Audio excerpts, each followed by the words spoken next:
Hello વિદ્યાર્થી મિત્રો, good morning. Online education લેક્ચરમાં તમારું હાર્દિક સ્વાગત કરું છું. ધોરણ 11 સાયન્સની અંદર આપણે અભ્યાસ કરી રહ્યા હતા પ્રકરણ નંબર 2 ની અંદર પરમાણુનું બંધારણ.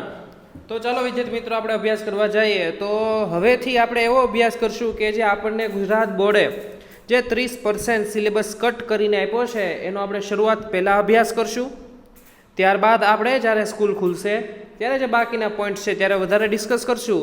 અત્યારે એવા પોઈન્ટો જ ગુજરાત સરકારે રાખેલા છે જે આગળના ધોરણોમાં આપણે ઇમ્પોર્ટન્ટ છે અને ઉપયોગી છે. એટલે આપણે પહેલાં અત્યારે આ ટોપિકો પર વધુ ભાર આપશું, એટલે તેનો અભ્યાસ કરવા જઈએ. તો ચલો આપણે 30% કોર્સની અંદર ડિસ્કસ કરીએ.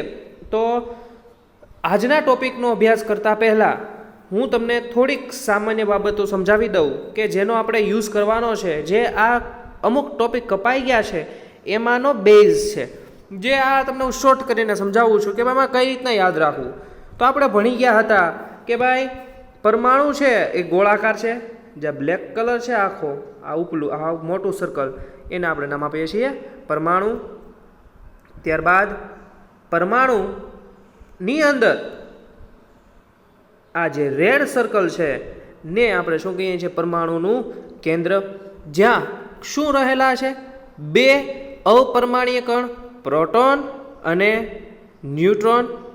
પરમાણુનું બધું જ દળ ક્યાં સંગ્રહિત થયેલું હોય મોટાભાગનું દળ તો કે પરમાણુના કેન્દ્રમાં. અને આજુબાજુનો વિસ્તાર એટલે જે આ બધો વિસ્તાર છે એ પરમાણુનો અંદરનો વિસ્તાર એટલે કે કેવો છે પોલો છે. અને તમે અભ્યાસ કર્યા હતા કે પરમાણુની આજુબાજુ ચોક્કસ કક્ષાઓ હોય ત્યાં ઇલેક્ટ્રોન શું કરતા હોય પરિભ્રમણ કરતા હોય, અને એ પરિભ્રમણ કરતા હોય તો એની ચોક્કસ કક્ષામાં પરિભ્રમણ કરે તો એને કોઈ પ્રકારની ઉર્જાની જરૂર પડે નહીં. શું કરવા? પરિભ્રમણ કરવા. એટલે કહેવાનો મિનિંગ એવો છે આ પરમાણુનું કેન્દ્ર, પરમાણુ કેન્દ્રના આજુબાજુ પહેલી કક્ષા, આપણે કક્ષાને આપણે શું કહી શકીએ ઉર્જા સ્તર પણ કહી શકીએ. પરમાણુની જે પરમાણુની અંદર જે ઇલેક્ટ્રોન પરિભ્રમણ કરે છે એને આપણે પરમાણુ ઇલેક્ટ્રોનની કક્ષા અથવા ઉર્જા સ્તર અથવા આપણે એનું આગળ જતા નામ આપશું મુખ્ય ક્વોન્ટમ આંક. કહેવાનો મિનિંગ ફરી વખત બાળકો, કહેવાનો મિનિંગ બધું એક જ છે. જો પેલું ચકડું જોવો જે વાદળી કલરનું છે એને આપણે નંબર પહેલી કક્ષા પરમાણુ કેન્દ્રની પાસે રહેલી પહેલી કક્ષા એને આપણે શું કહીશું N1, જેને ડાર્ક કરવા દર્શાવજો. આપણે કીધું ને N1 દેખાય છે N1, એને શું કહેવાય છે પરમાણુની પ્રથમ કક્ષા, એને N વડે દર્શાવાય છે. અથવા આપણે એને શું કહીશું ઉર્જા સ્તર. શું બોલાય બાળકો એને? ઇલેક્ટ્રોન માટેનો ઉર્જા સ્તર. એ જ રીતે જે જાંબલી કલરનું કરેલું છે બીજું ચકડું વાયોલેટ કલરનું એને આપણે નામ શું આપ્યું N2, કારણ કે બીજી કક્ષાને આપણે N2 વડે દર્શાવશું. ત્રીજી કક્ષા ને આપણે જો પોપટી કલર દ્વારા દર્શાવેલ છે એટલે કે એનું નામ આપ્યું આપણે N3, કેમ કે ત્રીજા નંબરની કક્ષા છે પરમાણુના કેન્દ્રથી. અને ચોથા નંબરની કક્ષા N4, જે પાછળ વાદળી કલરનું પાછું રાઉન્ડ આપેલું છે. તો અહીંથી ધ્યાન રાખજો. હવે થાય છે એવું કે ભાઈ ઇલેક્ટ્રોન છે આ કક્ષામાં પરિભ્રમણ કરતો હોય ભાઈ N1માં, N2, N3 અને N4. અને તમને બધાને ખબર છે કે તેની પરમાણુય ક્રમાંકના આધારે ઇલેક્ટ્રોનની ગોઠવણી થતી હોય. તમે ધોરણ 9 ની અંદર ભણી ગયા હતા યાદ હોય તો 2, 8, 8 ભણી ગયા ને કે નથી ભણી ગયા તમે? જેને તમે કહેતા હતા અષ્ટકના નિયમની આધારે ઇલેક્ટ્રોનની વહેંચણી કરવી. યાદ હોય તો અષ્ટકના નિયમ યાદ છે? તો આપણે એમ કહેતા હતા કે ભાઈ પહેલાં કક્ષામાં કેટલા ઇલેક્ટ્રોન સમાય 2, એટલે જે N1 છે ને એ પહેલી કક્ષા થાય ત્યાં કેટલા ઇલેક્ટ્રોન સમાશે બાળકો? તો કે 2. ત્યારબાદ N2 એટલે બીજી કક્ષામાં કેટલા ઇલેક્ટ્રોન સમાય છે? તો કે 8. આવો તમે અભ્યાસ કરી ગયા છો ને અષ્ટકના નિયમનું પાલન યાદ હોય તો. એટલે કહેવાનો મિનિંગ છે આ કક્ષામાં ઇલેક્ટ્રોન જૂની પદ્ધતિ પ્રમાણે અષ્ટકના નિયમ પ્રમાણે અને નવી પદ્ધતિ આમાં ભણશું જેને કહેવાય ઇલેક્ટ્રોનીય રચના. અને એ જ આપણે બધે જ યુઝ કરવાની છે, એટલે આપણે એ જ બધે યાદ રાખશું. અત્યારે આપણે હું તમને બેઝ ધીમે ધીમે શીખવાડતો જઈશ. પણ પહેલાં અત્યારે સામાન્ય વસ્તુ છે ભાઈ કક્ષામાં ઇલેક્ટ્રોન કોના આધારે ગોઠવાશે? અત્યારે આપણે અષ્ટકના નિયમ આધારે આગળ જઈને આપણે એને સુધારણા કરશું અને એમાં કન્વર્ટ કરશું ઇલેક્ટ્રોનીય રચનામાં, એને પરિવર્તિત કરશું.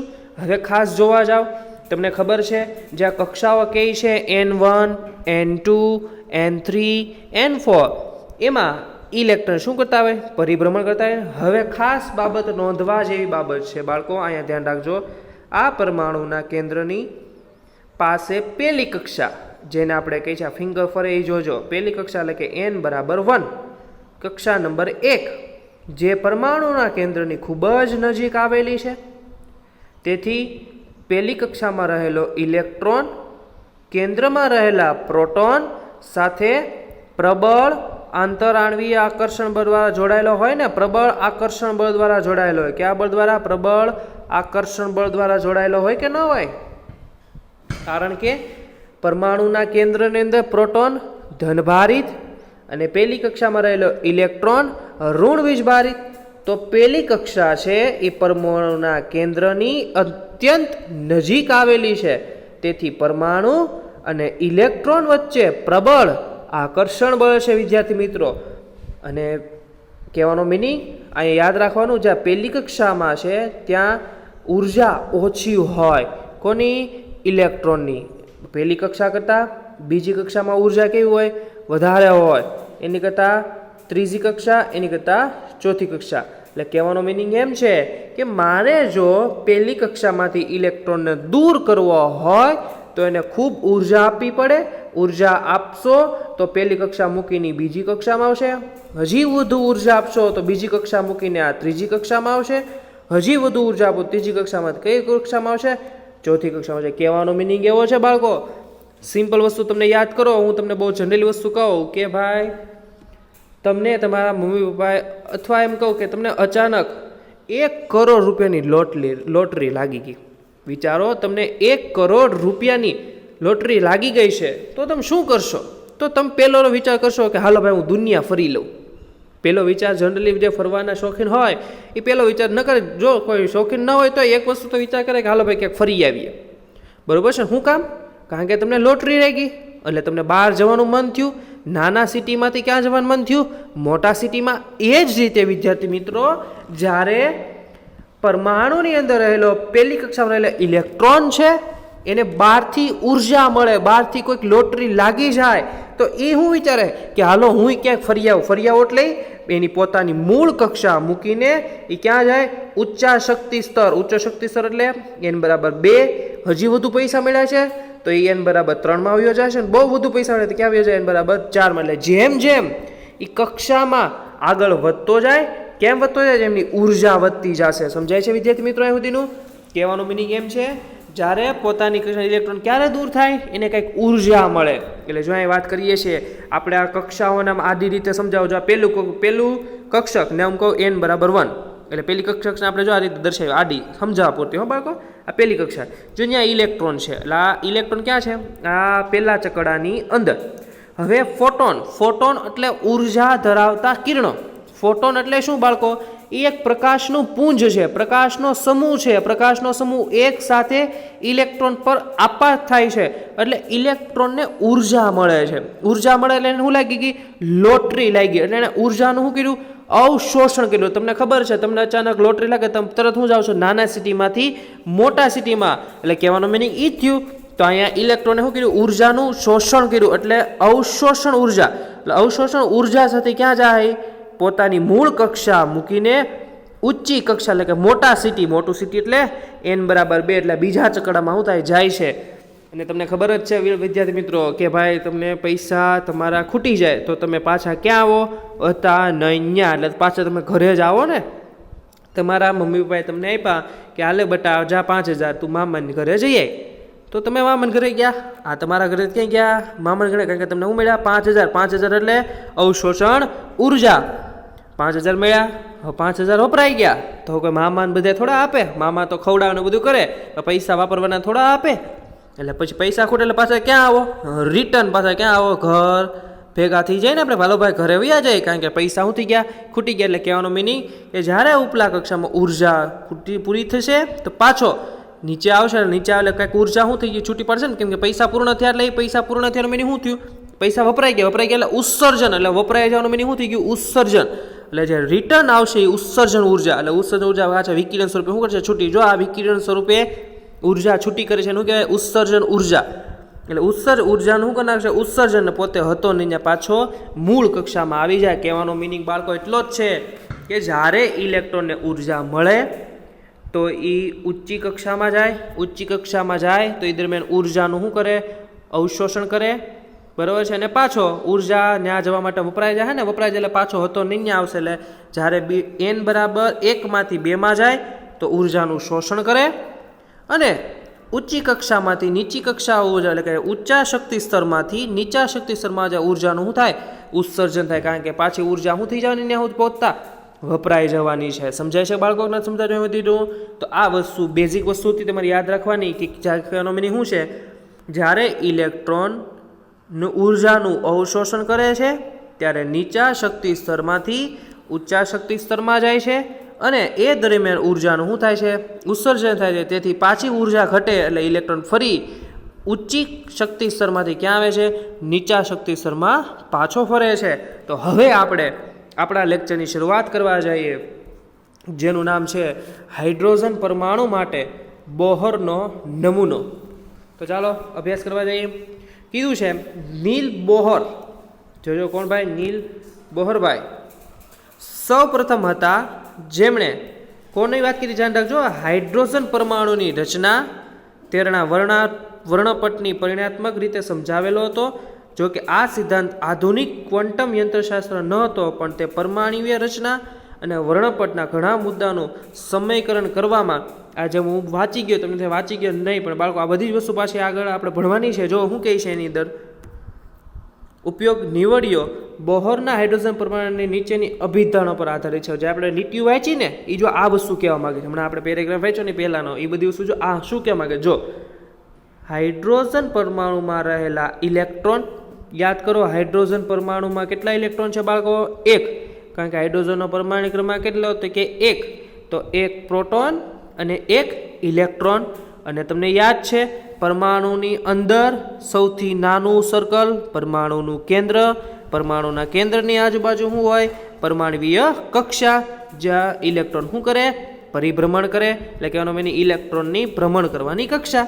એટલે કીધું છે ઇલેક્ટ્રોન ક્યાં, તો કે કેન્દ્રની આસપાસ વર્તુળાકાર પથ પર ચોક્કસ ત્રિજ્યા, જો સર્કલની ત્રિજ્યા હોય ને, બહુ મોટું ન એમ ને, આમ લંબગોળ ને ચોરસ ને સર્કલ ને ચોક્કસ ત્રિજ્યાનું હોય, સર્કલ હોય અને ઉર્જા સાથે ફરે છે. આ પથને શું કહેવાય, કક્ષા. તમને ખબર છે એ જ વસ્તુ વાત કરી જે આપણે પાછળના મુદ્દા ભણ્યા ને, એ મુદ્દા પાછા ફરી વાર કહે છે. સ્થિર અવસ્થા અથવા માન્ય ઉર્જા અવસ્થાઓ કહેવાય છે.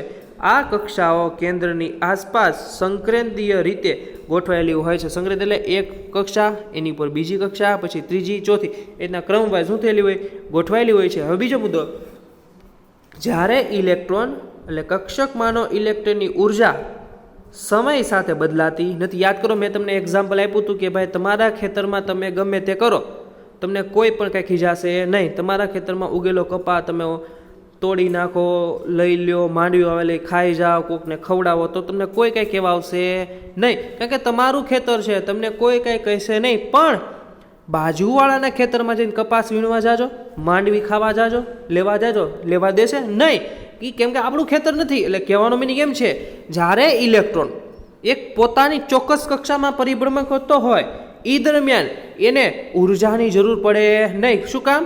કારણ કે તે એની ચોક્કસ કક્ષામાં પરિભ્રમણ કરે, એ કક્ષામાં પરિભ્રમણ કરવા દરમિયાન એને એક કોઈ પ્રકારની ઉર્જાની જરૂર પડતી નથી.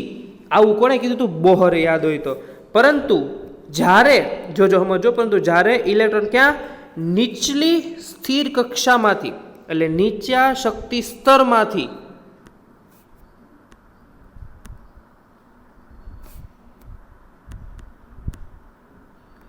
ઉપલી સ્થિર કક્ષામાં જાય છે ત્યારે ઉર્જાનું કરે છે અવશોષણ. યાદ કરો મેં હમણાં જ શીખવાડ્યું કે જ્યારે ઇલેક્ટ્રોન નીચી કક્ષામાં હોય એટલે કેન્દ્રની નજીકની કક્ષામાં હોય તો ત્યાં ઇલેક્ટ્રોનની ઉર્જા કેવી હોય, ઓછી હોય, પણ ત્યારે એ નીચા શક્તિ સ્તરમાં હોય. હવે ત્યાંથી એને ઉપલા એટલે કે ઊંચા શક્તિ સ્તરમાં જવું છે તો શું કરવું પડે, ઉર્જાનું અવશોષણ, અથવા ઊંચી ઉર્જા અવસ્થામાંથી નીચી ઉર્જા સ્તરમાં આવે ત્યારે ઉર્જાનું શું કરવું પડે, ઉત્સર્જન. કારણ કે હવે એ જ વસ્તુ કીધું.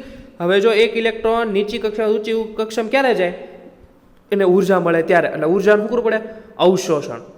હવે કોઈક ઇલેક્ટ્રોન બીજી કક્ષામાં છે અને એને નીચી કક્ષામાં આવવું છે, એટલે ઊંચી કક્ષામાંથી નીચી કક્ષામાં આવું તો નીચી કક્ષાની ઉર્જા કેવી હોય? ઓછી હોય, તો એને ઉર્જાનું શું કરવું પડે? ઉત્સર્જન થાય છે. અને ઉર્જા ફેરફાર સતતપણે થતો નથી. કહેવાનો મિનિંગ કે પહેલામાંથી બીજામાં જવું હોય તો ઉર્જાનું અવશોષણ એટલે કે ઉર્જાને સંગ્રહ કરવી પડે, ઉર્જાનું શોષણ કરવું પડે, તો એ નીચી કક્ષામાં, કઈ કક્ષામાં જાય? ઊંચી કક્ષામાં. એ જ રીતે ઊંચી કક્ષા નીચી કક્ષામાં આવે ત્યારે શું થાય? ઉર્જાનું ઉત્સર્જન થશે. સમજાણું એ બધીનું? પછીનો મુદ્દો કે છે, જો આ મુદ્દો એ જ વસ્તુ છે કે બે સ્થિર અવસ્થાઓ જેમની વચ્ચે ઉર્જાનો ફેરફાર ડેલ્ટા ઈ, આપણે યાદ કરો હમણાં મેં શીખવાડ્યું હતું, n બરાબર 1 એ નીચી શક્તિ સ્તર, n બરાબર 2 એ ઊંચો શક્તિ સ્તર, એ બે વચ્ચે ઉર્જાનો તફાવત આપણે શું કહેશું? Delta E. અને તેમાં સંક્રાંતિ થાય. સંક્રાંતિ થવાનો મિનિંગ એટલો જ છે કે જ્યારે ઇલેક્ટ્રોન નીચી ઉર્જા સ્તરમાં હોય ત્યારે ફોટોન દ્વારા ઉર્જાનું શોષણ કરશે, ઉર્જાનું શોષણ કરશે એટલે એને ઉર્જા મળશે, એટલે તે નીચી શક્તિ સ્તર મૂકી ક્યાં જશે? ઊંચા શક્તિ સ્તરમાં. જે આપણે તમને ઉદાહરણ આપ્યું કે અચાનક કરોડ રૂપિયાની લોટરી લાગી જાય તો દુનિયા ફરવાનું મન થાય, એમ ઇલેક્ટ્રોન પણ ને પણ ફોટોન દ્વારા ઉર્જા પ્રાપ્ત થઈ તો એ નીચી કક્ષા સ્તરમાંથી લઈને ક્યાં આવ્યો જશે? ઊંચી શક્તિ સ્તરમાં. ત્યારે શું કરે છે? ત્યારે અવશોષિત થતા અથવા ઉત્સર્જિત થતા વિકિરણની આવૃત્તિ નીચે પ્રમાણે દર્શાવી શકાય. જે આપણે હમણાં વાત કરેલી હતી એમ કે ભાઈ ફોટોન દ્વારા ઉર્જાનું શોષણ કરે તો એ દરમિયાન કંઈક વિકિરણો છૂટા પડે, અને જ્યારે એ ઊંચી શક્તિ સ્તરમાંથી નીચી શક્તિ સ્તરમાં આવે ત્યારે પણ ઉર્જાનું ઉત્સર્જન કરે તો એ દરમિયાન પણ જે ઉર્જાનું ઉત્સર્જન અને અવશોષણ એ કેવા ફોર્મમાં થાય? તો કે વિકિરણ ફોર્મમાં. એટલે વિકિરણ હોય તો એની પણ શું હોય? આવૃત્તિ. તેની આવૃત્તિ શોધવાનું સૂત્ર શું છે? નીચે આપ્યું છે V બરાબર, આપણને ખબર છે ડેલ્ટા E બરાબર HV. આપણને ઇક્વેશન ખબર છે ઉર્જાનો તફાવત. ઉર્જાનો તફાવત એટલે કે ડેલ્ટા E બરાબર શું થાય? પ્લાન્ક કોન્સ્ટન્ટ H ગુણ્યા વિકિરણની આવૃત્તિ. એના પછી આપણે આવૃત્તિને કરતા કરીએ તો શું થશે? V બરાબર ડેલ્ટા E ના છેદમાં ડેલ્ટા E ના છેદમાં H. ડેલ્ટા E શું છે? ડેલ્ટા E એટલે સમજાઈ દો ફરી વખત. જુઓ, આજે n બરાબર 1 છે ઈ કક્ષાની ઉર્જા ને આપણે E1 કહેશું. n બરાબર 2 છે એની ઈ કક્ષાની ઉર્જાનું કહેશું N2. તમને ખબર છે E1 ની ઉર્જા ઓછી હોય, E2 ની ઉર્જા વધારે હોય, તો તફાવત કેમ નીકળે? વધુ ઉર્જામાંથી ઓછી ઉર્જાને શું કરવાની? બાદ કરવાની. એટલે ડેલ્ટા E બરાબર શું થાય? E2 માઇનસ E1 છેદમાં H. જ્યાં ઇક્વેશન છે તમને કીધું, જ્યાં E1 અને E2 શું છે? E1 નીચા શક્તિ સ્તરની ઉર્જા અને E2 ઊંચા શક્તિ સ્તરની ઉર્જા. આ રજૂઆત સામાન્ય રીતે બોહરની આવૃત્તિનો નિયમ તરીકે ઓળખાય છે. તો અત્યારે બાળકો આપણે આ 3 મુદ્દાનો અભ્યાસ કર્યો. આ 3 મુદ્દા 2 વખત લખી અને સમજવાના છે. તો આના પછીના લેક્ચરમાં હજી આના મુદ્દાઓનો યુઝ કરીને હજી આપણે શું ભણ્યા કે અત્યાર સુધી આપણે જે વસ્તુ ભણ્યા એને શોર્ટ કરીને સમજ્યા. હવે આ જ વસ્તુને આગળ ડીપલી સ્ટડી કરવાનું છે અને નવા જ નિયમનો અભ્યાસ કરવાનો છે, જેનો આપણે ઇલેક્ટ્રોનની રચના કહેશું. એટલે ખાસ અહીં સુધીના મુદ્દા ક્લિયર કરજો. આના પછીના લેક્ચરમાં આપણે બાકીના મુદ્દાઓનો સ્ટડી કરશું.